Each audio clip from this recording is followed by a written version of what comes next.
Hey, it is your favorite remote work enthusiast, Delilah. So, in this video, I'm going to discuss all about what you want to strongly consider when choosing a client on the Arise platform. And in my own experience, I don't regret the client that I chose, but had I known what I know now, I would not have chosen that client.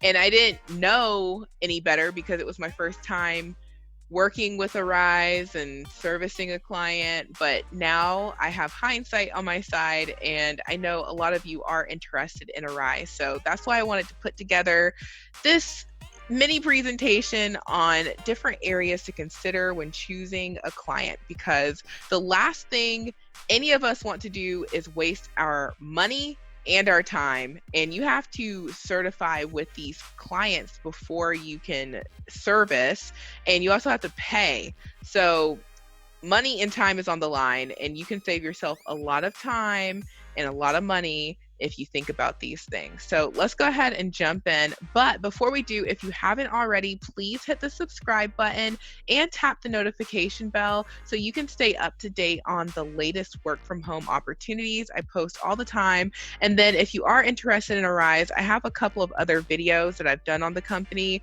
I have a pros and cons on Arise, and I talk about things that no one ever mentions before you sign up, and I think they're really important. And then there's also a video that I did comparing Arise to a couple of other companies that are similar. So go ahead and check those out as well.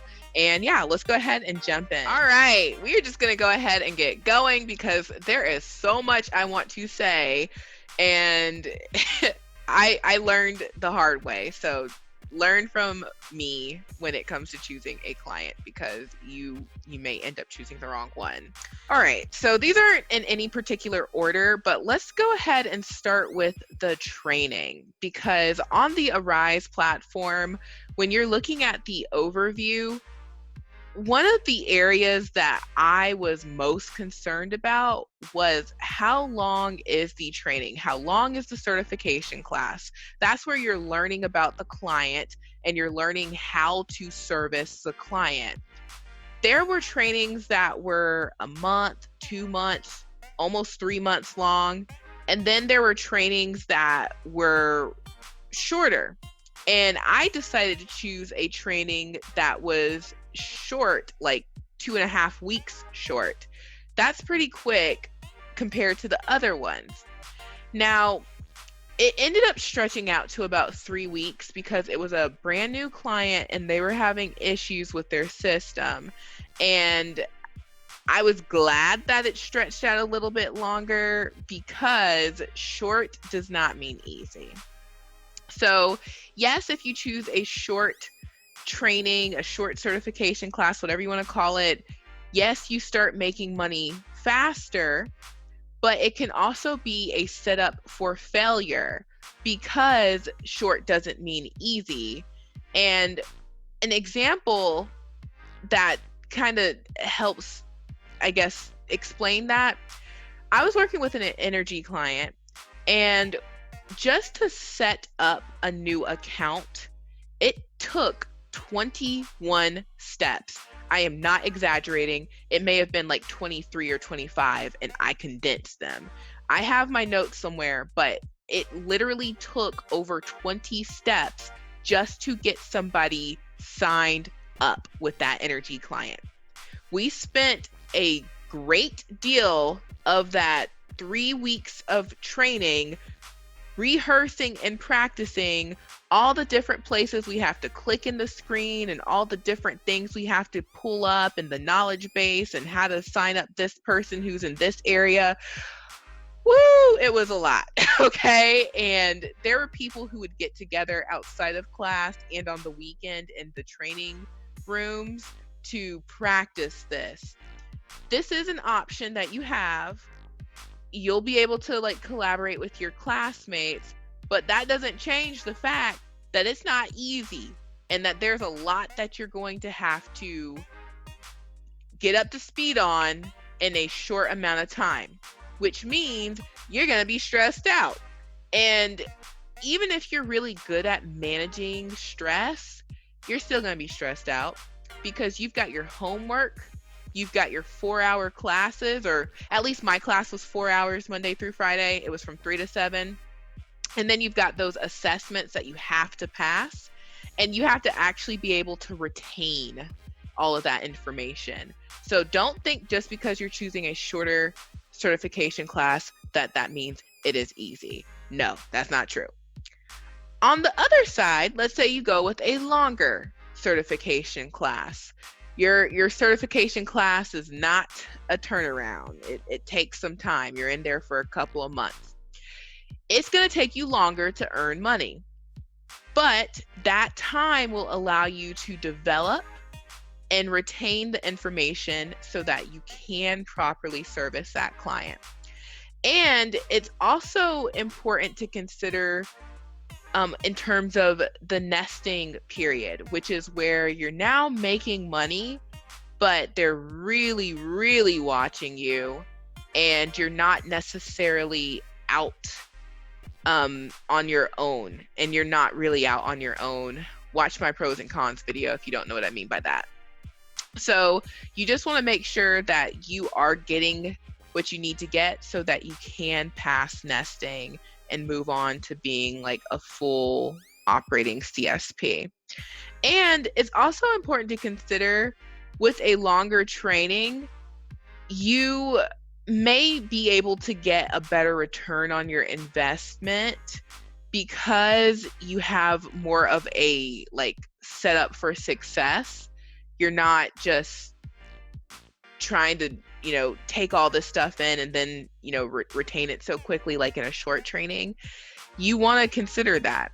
If I could go back and choose a client, I might have chosen a client that I probably would have chosen a client that had a longer training, because I would have gotten, I guess I would have just gotten more comfortable before going into my nesting, and it wouldn't have been such a stressful thing. So long training versus short training, the thing that you just want to take away is short doesn't mean easy, and long, it does take longer to get to the money, but you will be more prepared. And keep in mind, Arise doesn't care if you're prepared or not. You made the investment. You took the time to go to class. They made that online training one good time, and they can use it many, many, many times over.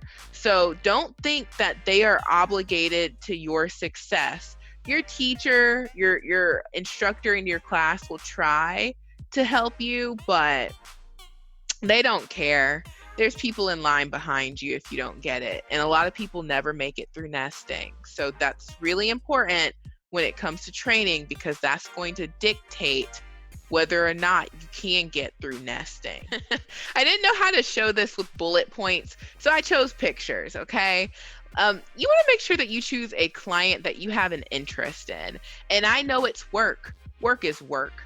But if you are someone who finds going over kilowatt hours boring, if you find talking about somebody's bill really boring, you probably don't want to choose a client that's going to involve energy or that's going to involve billing.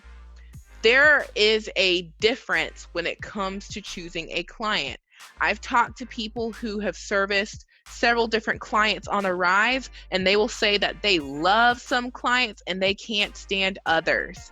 So you want to just think about, well, what am I interested in? What is something that I could do ongoing?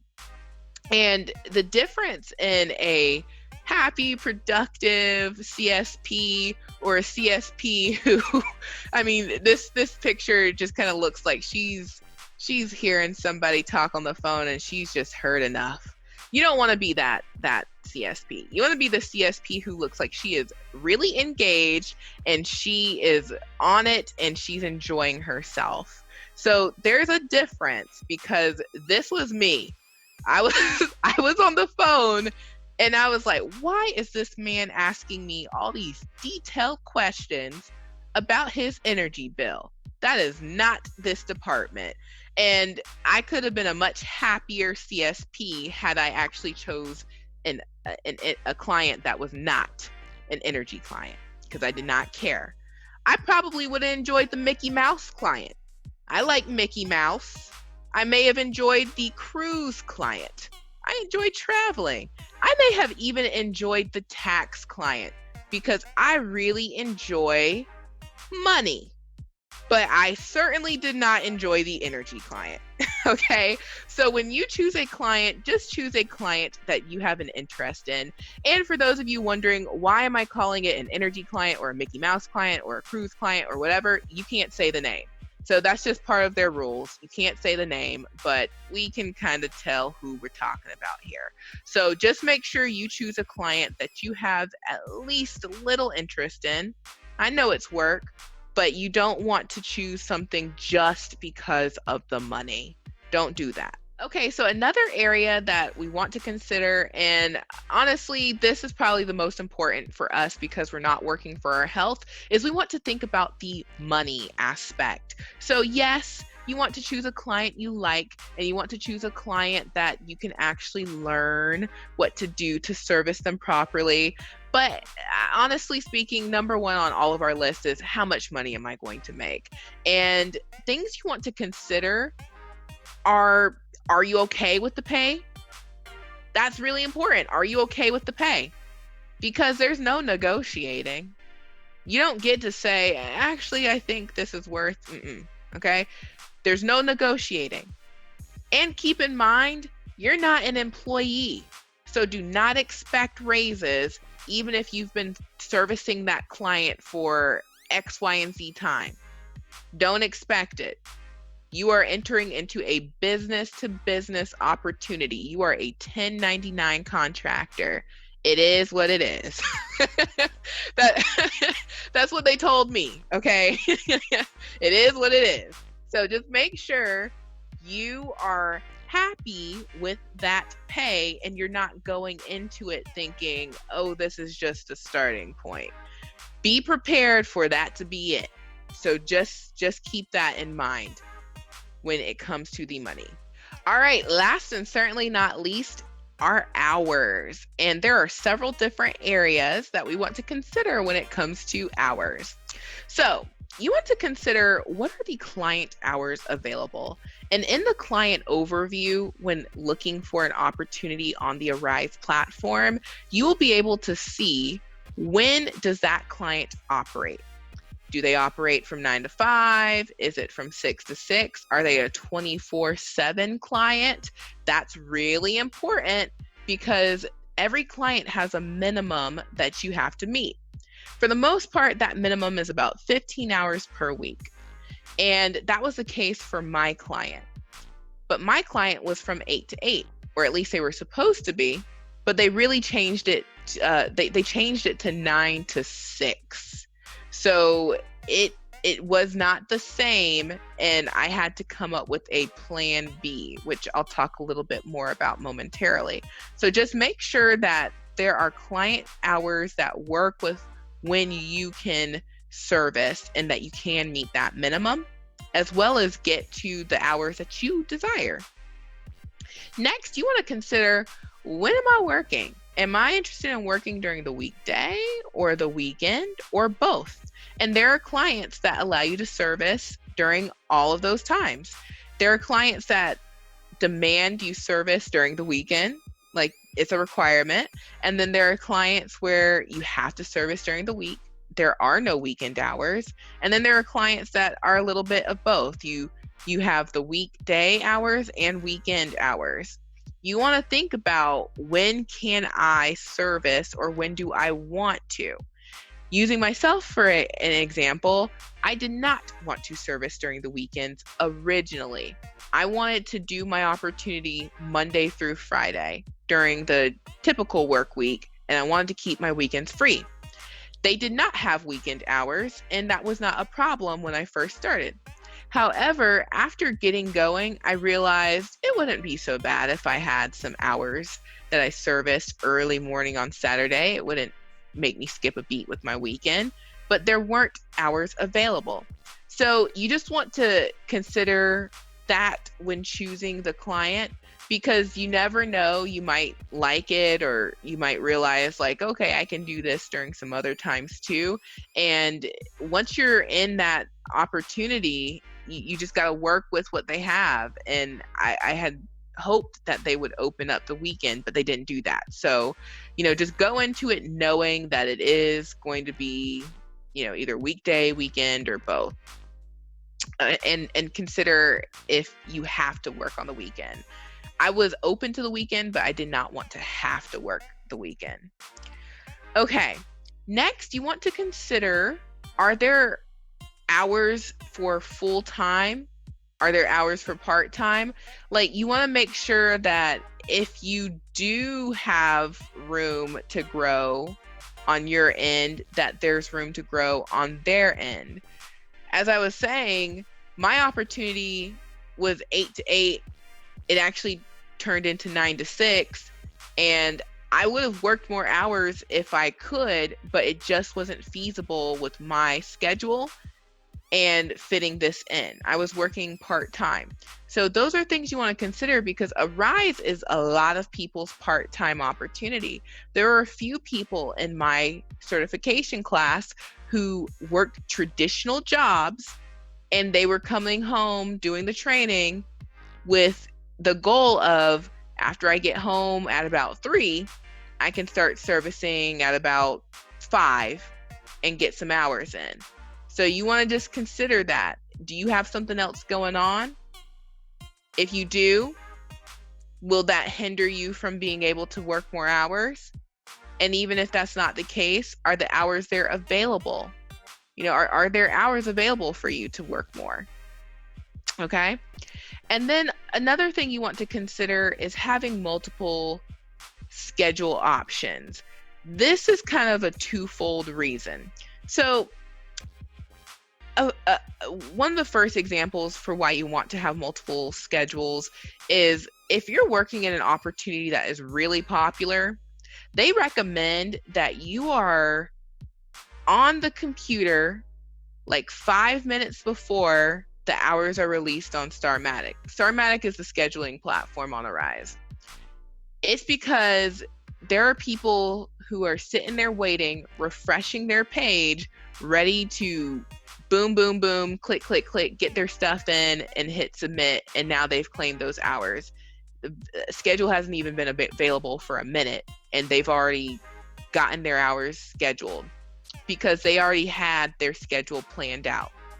You want to have a plan A schedule and a plan B schedule for that reason, because hours go fast with certain clients.